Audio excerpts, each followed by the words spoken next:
Čau! Esam Izotāju kanālā.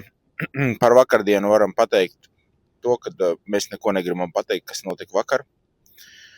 Par aizvakardienu, diemžēl nomizoja arī mūs kā fanus. Amerikāņi bija tik daudz, cik es nekad nevienā sporta pasākumā neesmu ar amerikāņu līdzjutējis redzējis. Bija sākumā ar viņiem bija kopā jautri, un pēc tam mēs ar viņiem vairāk nerunājām. Janka, davai pakomentē tu. Tu filmē? Jā. Jā. Jā, tad, restīvi, amerikāņi nomizoja ne tikai mūsu hokejus, bet nomizoja arī fanus. Un tas nozīmē to, ka mums šodien ir vairāk dubultā jābūt gataviem mizot tālāk. Ko būtu vērts pieminēt, tad kopsumā mūsī bija malači. Kaut arī daži gols, ko varēja Elvis teorētiski paņemt atpakaļ, bija tādi. Bet, ja mēs paskatāmies caurgriezumā, tad, protams, zvaigzne numur 1 šajā spēlē Pēters Groms. Ko būtu vēl vērts minēt, tas, ka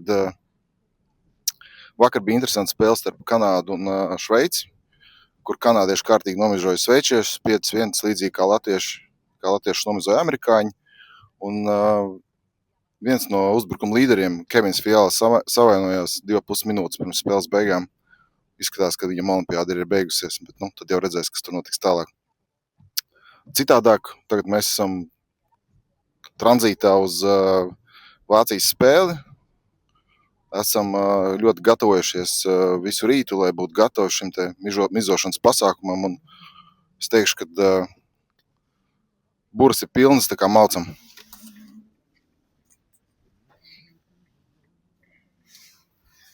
Jā, tālāk mums pakomentēs Kalvis, viņš pieminēs arī kaut kādus pārējos sporta pasākumus, kas te notiekās. Klausamies uzmanīgi.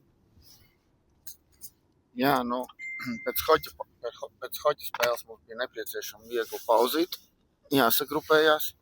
Nebija tik vienkārši, jā, bet ja mēs pastamies pa pārējiem sportiem, tad prieks par Martinu, kurš ir beidzot īstenojis savu sapni un viņam ir zelta medaļa, jā, tikai šoreiz kā trenerim. Startēja arī mūsu daislidotājs. Viņam, kā teikt, sniegums, kā viņš pats izteicās, labs, bet 18. vieta, laikam, ir bijis labāk. Kas pārējais? Ļoti interesantā laikā spēle. Tāpēc mums bloks no taksīšu, 12 pa dienu, hoķi neesam pieraduši spēlēt, bet neko, mizosim un tad jau tālāk arī uz šortraku. Jā, šī būs mazā arēna, 3000 skatītāji, tā kā noteikti centīsimies būt skaļāk šeit. Tiekamies!